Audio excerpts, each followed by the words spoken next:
Welcome to the Soulful Insights podcast. In today's episode, we are going to dive deep into one of life's most profound quests, finding your soul purpose. This journey to uncovering what sets your heart ablaze with passion and purpose is not just about discovering a path. It's about coming home to yourself, to the essence of who you truly are. It is so important to begin this journey by coming to a place where you are curious about yourself. This journey is really about discovery, and it can be a joyful process that brings you into the most beautiful place of honoring and loving yourself in a way that you never thought possible. In a world that often values achievement over authenticity, it can feel easy to get lost, wandering far from the call of your soul. But here, in this sacred place, I invite you to pause, to breathe, and to open your heart to the possibility of a life lived with intention, courage, and deep connection to your true calling and your true self. Finding your soul purpose is akin to embarking on a treasure hunt, where the map lies hidden within the contours of your own heart. It's a journey that requires not just looking outward for signs and markers, but turning inward, listening to the whispers of your soul that guide you towards your true north. The first step on this journey is to cultivate stillness. In the silence, away from the noise of the world and the chatter of your mind, you can hear the voice of your inner self more clearly. It's in these moments of quiet and stillness that your soul's desire begins to surface, like stars emerging in the twilight sky. Practices like meditation, mindful walking in nature, or simply sitting in quiet reflection can open the doorway to this inner sanctuary, inviting clarity and insight. Meditation is the first step in this journey. I've dabbled with meditation for about 20 years, but I never truly unlocked the power and potential that meditation had. It was hard for me to sit quiet in the stillness when one of the parts of my trauma was tormenting intrusive thoughts. I even had to clean my house with the radio blaring as I sang along to keep the painful thoughts at bay. If you are the type of person who needs to always be busy, and you use busyness as a coping mechanism for trauma or difficult emotions, meditation may seem painful or extremely difficult for you. I want to encourage you to not overlook the power of meditation because in the beginning it's hard. If you need help, please reach out to me and ask about my soul harmony coaching, where I walk you through the process of transformation and finding your soul purpose. I teach you a lot of these tools and walk you through the process during our sessions together so that you don't have to try to figure it out on your own. But if you want to begin on your own, you can use guided meditation in the beginning to help you get used to the process. But eventually, you're going to have to allow your higher self to guide your meditation practice, to deepen its efficacy and develop a practice that is unique to you and your needs. When I truly tapped into meditation that was guided by my higher self, that's when absolute magic began to happen. I was innately guided into meditation practices that moved me through past trauma, healing old wounds, disconnecting me from my past, and allowing me to step into the present with love, compassion, and authenticity. Step 2, connecting to your higher self. Connecting to your higher self is a non-negotiable part of this process of self-discovery and finding your soul purpose. Remaining grounded in the physical reality disconnects you from the spirit realm and from the spiritual part of you that knows your purpose, who you truly are, who you were meant to become on this life journey. Connecting to my higher self has been a transformative experience. My higher self guides my meditation and even guides me in my decisions and self-discovery in powerful ways. This deep connection to your higher self is a crucial part of the path to living a joyful, fulfilling life. As you sit in quiet stillness with meditation music that resonates with you, ask your higher self to be present with you, to come forward and connect with the physical part of you. It isn't that your higher self isn't there or has disengaged from you, but far too often we need that mental reminder of this connection. It's your physical self that needs to make this connection. And by saying this out loud, it assists your physical brain in attempting the connection and being open to the communication with your higher self.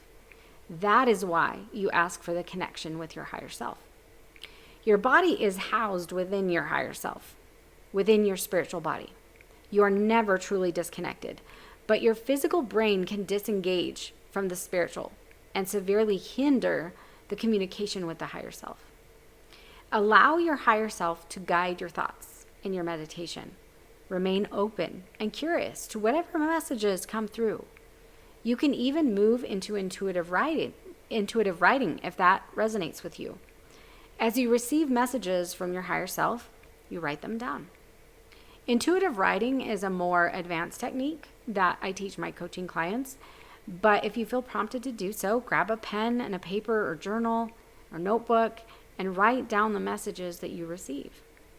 To remain connected with the ability to truly be guided by your higher self, you have to remain open and curious about yourself. Allow thoughts to come in without judgment.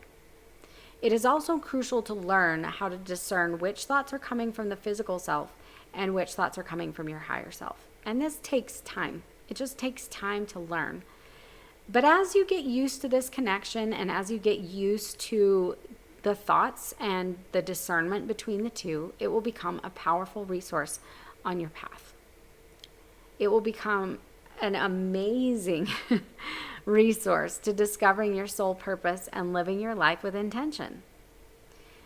And next, we move into embracing vulnerability, which is also crucial in this process. In the words of Brené Brown, vulnerability is the birthplace of love, belonging, joy, courage, empathy, and creativity. It's about showing up and being seen, about daring to dream and explore what truly resonates with your soul, even when it feels risky or uncertain. Vulnerability is the key that unlocks the door to discovering and embracing your soul purpose. Being vulnerable is hard. It's hard for a lot of people. Many of us have experienced pain in relationships, betrayal, abuse, or negativity thrown at us by other people that has led us to a fear of being vulnerable, both with ourselves and with others. And I suggest that you start learning to be vulnerable first with yourself. And then you can slowly move into vulnerability in relationships where you feel safe and secure. Being vulnerable with yourself looks like trusting your intuition, trusting the decisions that you make, and ultimately letting go of judgment. The biggest part of vulnerability with yourself is to be open. Observe your thoughts, observe your actions and your decisions. Be curious about your reasons for those thoughts, actions, and decisions. But at the end of the day, you give yourself grace for it all. Be your own biggest cheerleader. Be forgiving of yourself. There is not a single human on this planet that is immune to making mistakes. The greatest gift that you can give yourself is to be forgiving, non-judgmental, full of grace, love, and compassion. When you think you've made a mistake or you've done something wrong, be kind to yourself. Be the uplifting and supportive voice that you need in that moment. Have your own back. I often say to myself, I got you, I got you. When I get nervous or I feel really vulnerable in something that I'm doing, I remind myself, I got you, I got your back. We can do this. And I say those things to myself because guess what? The only person that I have control of is me. I can't control whether anybody else likes what I do. I can't control what they say to me. I can't control what they think about me. But you know what I can do? I can control what I say to myself. and I can control how I feel about myself and what I think about myself. And so instead of looking to outside sources to give me the support and encouragement that I need, I'm going to give it to myself because I can choose to do that. It's an amazing thing when you realize I get to choose whether I'm nice to myself or whether I'm not. And you can't be vulnerable in your relationship with yourself if you aren't nice to yourself, if you aren't kind to yourself. So I want you to start with this. When you're going to do something that's a little outside of your comfort zone, I want you to remind yourself, think in your mind, I got you. I got your back. Do not be the bully in your own head. No one needs a bully living inside their own head.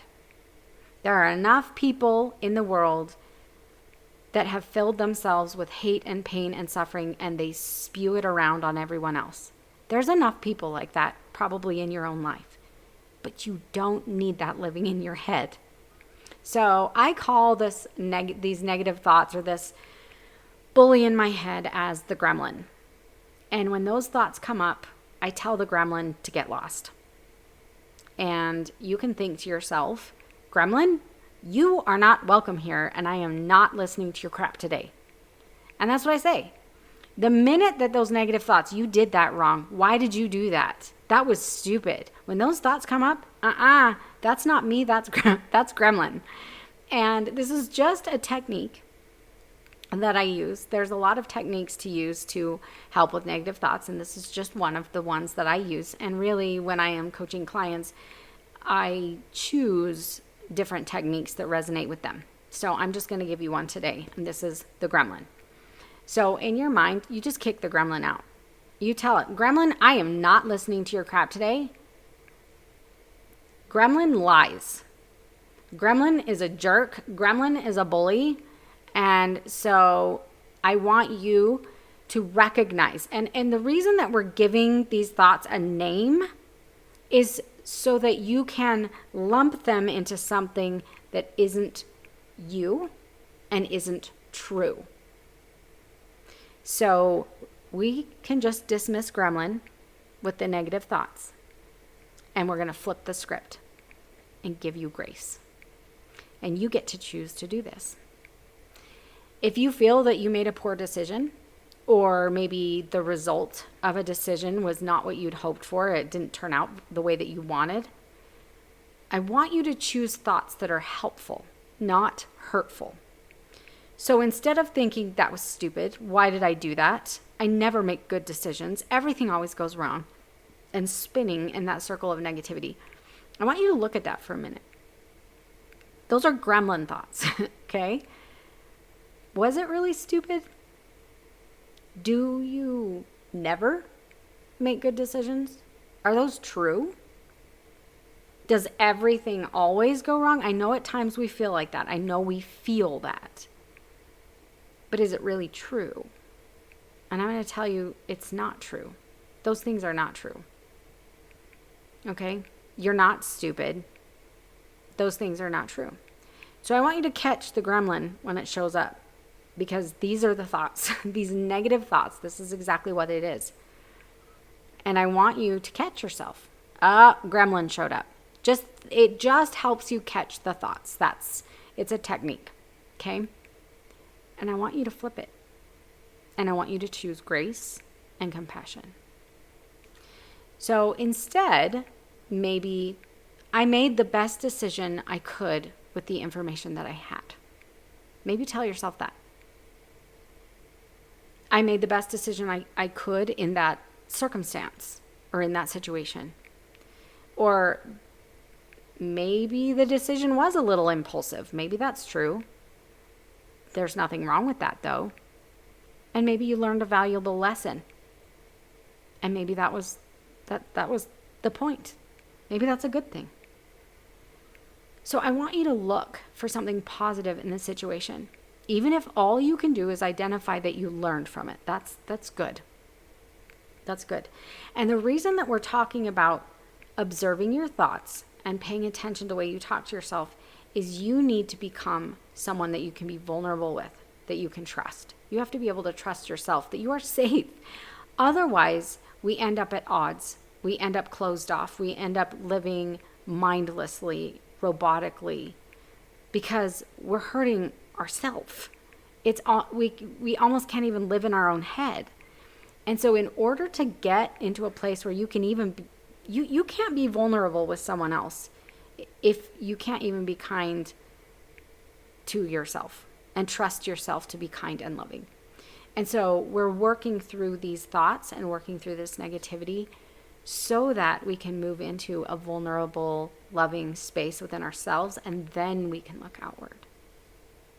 So aside from always looking for something positive in the situation, even if you can just say, you know what, I learned from that. I definitely learned something. That's good. You can leave it at that. If that's the only place that you can get, that's okay. But I want you to refrain from using all-encompassing thoughts or statements like always, never, everything. So when you're thinking about something, I always, do something wrong or whatever, make a mistake or whatever that thing is, or nothing ever goes right. It's never good. It's never something, or everything goes wrong. I want you to refrain from using those all-encompassing thoughts. They're never true. Now I'm using it. They aren't. They're just not true that it's always this way. And what happens is it causes us to expect things to be that way. You are telling your brain to expect that things will always be this way. And so you're going to find the evidence that it always is. The other thing that we're doing when we use language like this is we are also sending out an energetic imprint into the quantum field, if you're into quantum physics, and understand the energy of the words that you use and the intentions that you have affects the quantum reality. And when you're sending out statements like always, never, everything, you are sending out intentions, and those are going to come back to you. We don't want to do that. So I want you to stay curious about why you made the decision that you did. Spinning in negative thoughts and bullying yourself about a decision or action that you made is never going to get you the results that you're looking for, and it just isn't useful. So I want you to reframe your thoughts in a positive way, but do that in a way that you can accept. So you're not going to be able to go from thinking that the decision that you made was totally stupid into thinking that it was the best decision you ever made. Like your brain is not going to get there. And that's okay. It doesn't need to do that. Maybe we can just take incremental steps. Maybe you can go from that was stupid to I did the best I could at the time. You know what? That was a really tough decision or a really difficult situation. And I did the best that I could. I was stressed or I was something. I did what I could. And now that I know better, I can do better next time. I learned from that. I can move forward, and next time I could do better. And that's all and then drop it. Let it go. And we've got to learn to let things go as well, so we're not spinning. It's another technique that we learn in the soul harmony coaching. As I move you through these things, you get better and better at letting the negativity kind of fall away, which is really, really important because you become safe within yourself. And that's so, so, so important. Another vital aspect is to follow your joy. Follow your joy. What activities make you lose track of time? Like you could just do it all day long. When do you feel the most alive, the most vibrant? When do you feel the most authentically yourself? What situations? What are you doing? What does that look like? What is a topic that you could talk about for hours on end? When you start answering these questions, and there's many more, I'm just giving you a few, these are clues, breadcrumbs on the path to your soul purpose. Whether it's writing, painting, music, history, spirituality, nutrition, growing a garden, hiking, or exploring the mysteries of the universe. Your joy is a powerful guide towards your soul purpose. Reflection and introspection are also invaluable tools on this journey. And they're really important because a lot of times when we get these great ideas and these great insights and we don't write them down, we forget. So journaling can be a particularly enlightening process. It provides a space to explore your thoughts, your feelings, and experiences. So ask yourself questions like, what am I passionate about? What do you get excited about? What are your core values? What impact do you want to have on the world? The answers to these questions are like pieces of a puzzle, revealing the picture of your soul purpose bit by bit.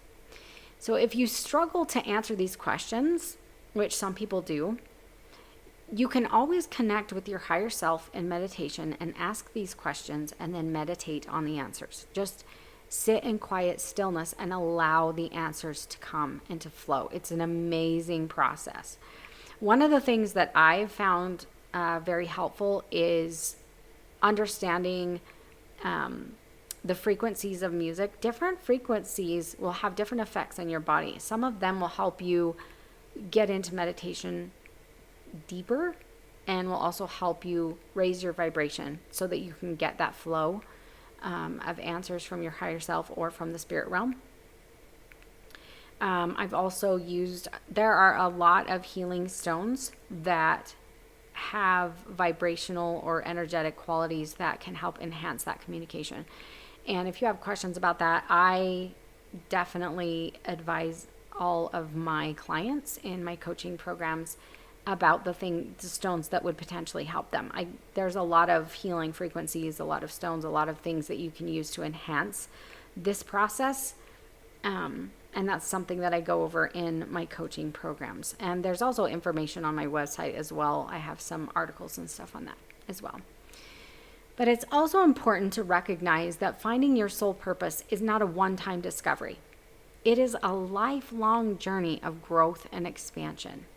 Your purpose may shift and change as you shift and change, and that's okay. The key is to stay connected to your higher self, to remain open and flexible, embracing the journey with curiosity and an open heart.